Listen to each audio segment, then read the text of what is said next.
Okay, so when you go to download Inspiration Maps, there are two versions. There's the free version, then there's the paid version. There's a lot of differences in the function in the free version than the paid version. The sharing options are a lot different.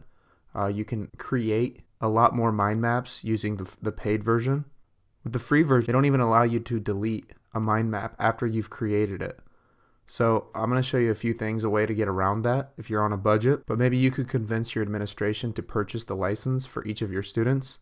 I think it's a useful tool, but I can show you how to use the free version and get just about the same results. So let's go ahead and download this. Now that you have downloaded Inspiration, let's go ahead and open it, and I'll show you a few things. When you open up Inspiration Maps for the first time, it's going to give you a few things on what's new with the app. So you'll just click Continue. It'll always give you the option to upgrade to the full function at the bottom, and up in the upper left-hand corner, it's going to give you the different templates that they have already created for Inspiration Maps. They have templates for all different types of subjects: English, science, history. These are all things that you can have your students start with until they get the basic idea and function of Inspiration Maps, but they will pick it up very quickly. But we're going to go ahead and go back. We're going to look at the diagram style and format options. This is kind of the instructions that Inspiration has created. So this is something that you can look at, and it will give you kind of the basic function of Inspiration before you even get started. Okay, so let's go ahead and start creating our first Inspiration map so that you have an idea on how this app functions before you assign anything out to your students. You'll want to hit the plus button in the upper left-hand corner. You'll say Create Diagram. Okay, so maybe your students are creating a presentation on Newton's 3 laws of motion. If I want to add another leg of this diagram, I just click the arrow. Then if I want to add another one to the original, I just click back on it. And I can move these just by dragging them anywhere I want. I can always zoom in if I reverse pinch. And I can zoom out if I pinch. Now there are some options when creating these bubbles on Inspiration Maps. If I go to where I typed, say I want to change the text, I can select all. And then I'm going to go to the little I in the upper right hand corner. I can change the color of the text. I can change the font. I can bold it. Whatever I want to do. I can change the size. All different types of options. I can change the style. I can change the color of the bubble. And students will really pick this up very quickly. Now another thing that you can do is you can also add audio.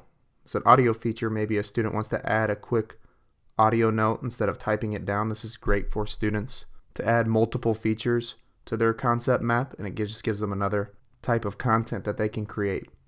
Now if they click diagram, they can also add different styles of the links. It's just a different option. They can change the background as well. So if I want to change the background to a different color, I can do that.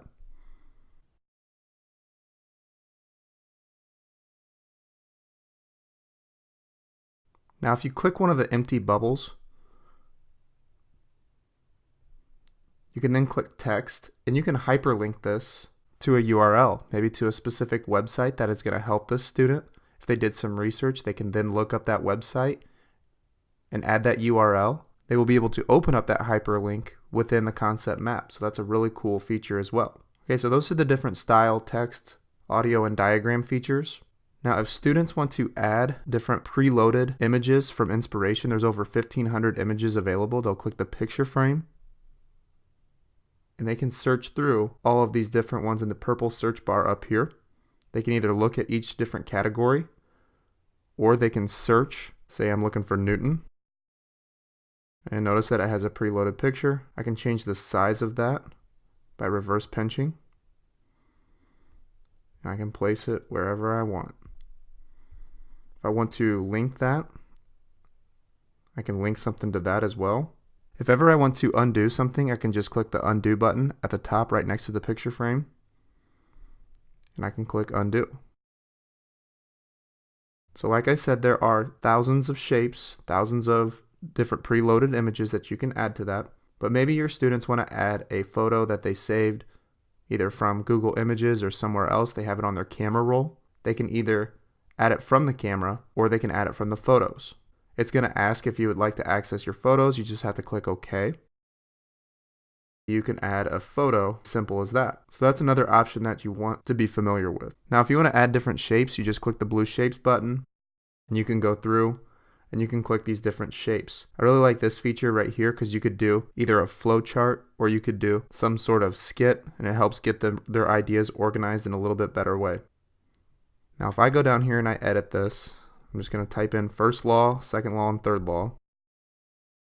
You have to double click each of the bubbles to edit them. I want to show you another feature of this. If I click the outline button, it then will convert my inspiration map into an outline, and I can edit that outline from this point right here. So if I want to add something about the third law, I can do that. If I want to rearrange these, I would just click these 3 lines on the right, and I can do that so that it will rearrange these in the correct order that I want. So if I click back to the inspiration map, it doesn't rearrange them, but it knows which one's the first, second, and third. So that's the basics of inspiration maps. Now, if you want to share this inspiration map, in the free version, it's a little bit more limited. So I'm going to click the back button, and then I'm going to click the edit button. So say I want to share this, you're going to notice that there's a red line going through the first 3 options in the upper left-hand corner. But I do have the share button feature. Since it's the free version, the only way that I can share this is through an email. And that person has to have inspiration loaded on their iPad in order to receive it. Now, there are more options and different ways to get around this. You could have students take a screenshot by holding down the home button and the power button at the same time, and it would then save it to the camera roll. If it's a really big inspiration map, then it's going to be difficult to zoom in and see the different features of that concept map. Now, another option would be to upgrade to the full function. But like I said, if you're operating on a budget, it's very difficult. Now, you're only allowed to create a certain amount of inspiration maps, and you're not even allowed to delete these maps. So if I click on this one, it's not even giving me the option to delete. So I'd have to just re-edit these and save them as photos by a screenshot. Or what I've had my students do before, after students have created the maximum amount of inspiration maps, I'll even have them delete the app and then reinstall it, and it'll start all over again. So there's another option. So this is a very powerful tool, but it does have limited function. But there are ways to get around this. The preloaded images are great. It's something that students will pick up very quickly. Okay, next we're going to move on to InkFlow.